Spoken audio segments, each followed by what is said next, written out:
কোনো অবস্থাতে নামাজ ত্যাগ ইসলামে অ্যালাউড না। আপনি লক্ষ্য করুন, নামাজ আপনি দাঁড়িয়ে পড়তে পারছেন না, ইসলাম বলে বসে পড়ো। বসে পড়তে পারছেন না, আল্লাহ বলেন শুয়ে পড়ো। শুয়ে শুয়ে আপনি হাত পা নাড়াতে পারছেন না, ইসলাম আপনাকে নির্দেশ করছে মনে মনে তুমি নামাজ আদায় করো। আপনাকে ওযু করে নামাজ পড়তে হবে, ওযু করতে পারছেন না, ইসলাম বলে তুমি তায়াম্মুম করো। আপনি তায়াম্মুম করতে যদি অপারগ হন, তায়াম্মুমের ব্যবস্থা নাই, ওযুর ব্যবস্থা নাই, তাহলে যে অবস্থা আছেন সে অবস্থা আপনাকে নামাজ আদায় করতে হবে।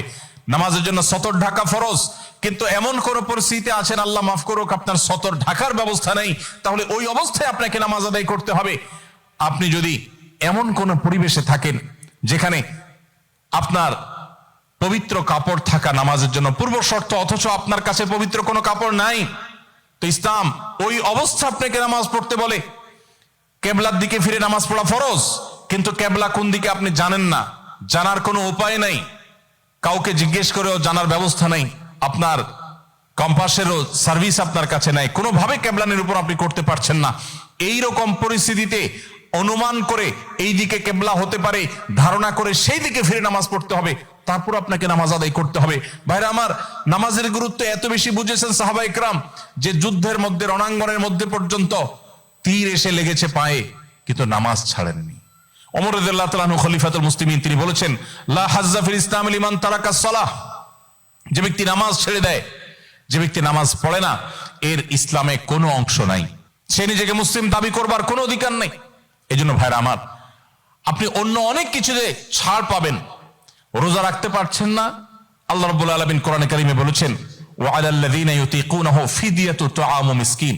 কিছু মানুষ রমজানে এমন অবস্থা আছেন যে এখন রোজা রাখতে পারছেন না, তাদেরকে আল্লাহ বলেছেন ফামান কানা মিনকুম মারিদান আও আলা সাফারিন ফাইদ্দাতুম মিন আইয়ামিন উখার।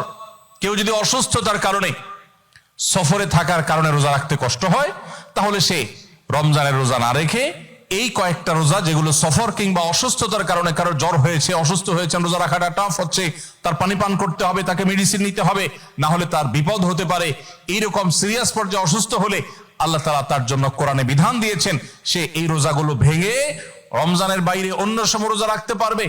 আর যদি কারো রোজা রাখার ক্ষমতা একেবারে শেষ হয়ে যায়, ওয়া আলাল্লাযীনা ইউতীকুনাহু ফিদিয়াতু তুআমু মিসকিন, কারো রোজা রাখার একেবারে ক্ষমতা নেই, তিনি অসুস্থ হয়ে পড়েছেন বা বার্ধক্যজনিত কষ্টে তিনি বয়সের শেষ প্রান্তে এসেছেন, রোজা রাখতে পারেন না, আর এই ব্যক্তির জন্য রোজার বিকল্প হিসাবে খাদ্য বিতরণ করতে বলা হয়েছে। মিসকিনকে, একজন মিসকিনকে একদিনের খাবার দিয়ে দিলে একটা রোজার বিকল্প হয়ে যায়।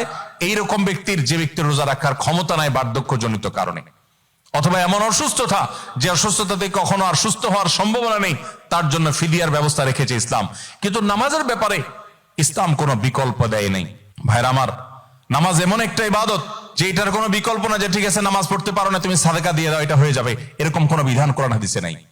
অতএব আমরা যদি নিজেদেরকে মুসলমান পরিচয় দিতে চাই, আমাদের ইসলামটাকে আমরা ধারণ করতে চাই, তাহলে আমাদের ৫ ওয়াক্ত নামাজকে সর্বোচ্চ গুরুত্ব দিতে হবে, যেই কোনো পরিস্থিতিতে আদায় করতে হবে। অনেক সময় হীনমন্যতা কাজ করে যে আমার এখানে কেউ মুসলমান না, আমি একা মুসলমান, একা নামাজ পড়লে সবাই তাকায় থাকবে, নামাজের কোনো আলাদা জায়গা নেই, তো তাকায় থাকবে।